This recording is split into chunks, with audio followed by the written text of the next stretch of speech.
In the next few minutes, I'm going to introduce Compassionate Seattle, where it came from, what it's up to, and where it's headed. It all started for us in 2008. April of that year, we hosted a 5-day event in Seattle called the Seeds of Compassion, with His Holiness the Dalai Lama and Archbishop Desmond Tutu and many other luminaries. Many sprouts came out of the Seeds of Compassion. One of them was the Compassionate Action Network. In the same year that the Dalai Lama visited Seattle, Karen Armstrong won the TED Prize, and her wish was to implement globally the Golden Rule. We decided to get behind that effort and proposed to our city officials, the mayor and city council, that if we could get 1,000 people to pledge their time, talent, and treasure to help others meet their basic human needs, would they be the first city in the world to affirm the Charter for Compassion? Well, I'm happy to report that it happened. And in fact, we launched a 10-year campaign for compassionate cities, with the months of April and October each year being focused on compassionate action. In launching this campaign, we invited other cities around the world to start their own campaigns. And as of April 2012, there are over 80 cities around the world that are engaged in starting compassionate city campaigns or communities. Now, in 2010, when we launched this, we had an event here in town to celebrate that. Karen Armstrong heard about it, came and visited us. So did James O.D., there were the youth ambassadors, Swil Keenum, Go Chin, the Interfaith Amigos, Richard Conlon was there. It was our kickoff of this 10-year campaign. We're now in April of 2012, and we've just launched our call for compassion. And one of the first projects is to create a Seattle heart map, a way of visualizing the solutions and the people and the groups and organizations that are creating a culture of compassion here in our region.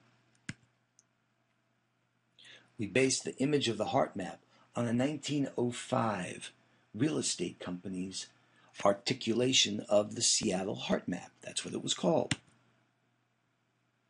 Now, in addition to this being an auspicious moment, it's the next 50, which is the 50th anniversary of the World's Fair in Seattle. And we are down in Seattle building a stand for compassion, in which we're teaching people about the Charter for Compassion, encouraging them to sign it. We're teaching them about the 10-year campaign that's going on, asking them to join the Compassionate Seattle Network site, as well as nominate any compassionate leaders that they know in their community. Each year we'll give out Compassionate Leadership Award. This year we gave it out to Rick Williams and those who worked with him to create the John T. Williams Memorial Totem Pole Project. And this grew out of a tragic episode in Seattle in which a Native American carver was killed. And there was an off-the-record meeting that took place a few weeks after the incident with one of the founding members of Compassionate Seattle, who was representing the Williams family. And they had an off-the-record restorative circle that turned the grief and the pain over time into a beautiful expression of community and a way to honor John in his life. They built a totem pole. They carved it, delivered it, raised it, and gifted it to the city of Seattle as a way to never forget John and to turn the pain and loss into an example of compassionate action. And we were honored to give Rick and those who were part of that project the first annual Compassionate Leadership Award. And there's also a Restorative Circles pilot project happening in Seattle to work towards a restorative justice system here in our community. This is one of the many projects that are happening as part of our collective impact. We're also preparing for a response to the folks at TED for this year's Which is different than giving the award to a person. It was given to an idea of City 2.0.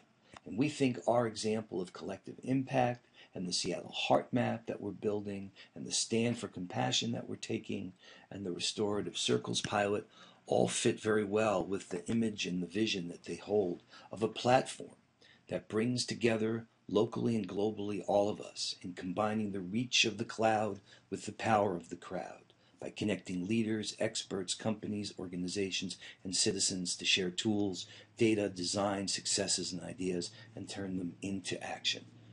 Here is the video that represents this year's Wish coming from the TED Prize. And this is a part of what we're doing as a way of building collective impact.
We invite you to join with us in making a joint proposed response to win this TED Prize Award and help move forward our efforts to create collective impact in the name of creating a culture of compassion.